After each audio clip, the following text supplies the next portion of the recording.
بچهای دهه 60 70 80 90 بیان اینجا اینو ببینن کی میخواد خود تغییرتون کنه، کی میخواد خود کفاتون کنه، کی میخواد لیبل دارتون کنه تو دنیا، که وقتی یکی اسمتون رو آورد بگه واو.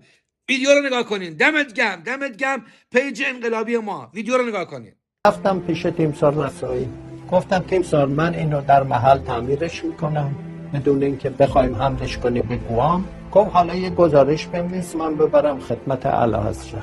نشستم گزارش دادم و رفته بود پیش شاه. شاه گفته بود که این کسی که میخواد این کارو بکنه کیه؟ گفته بود یه افسر جوونه به نام فلان. گفته بود کافی نیست، بفرستید یه متخصص از امریکا بیاد. این موشک رو جوانهای ایرانی ساختن. این رو ما از جایی نخریدیم، این رو ما از جایی کرایه نگردیم. این ساخت جوان ایرانیه، این شناسنامه جوان ایرانیه.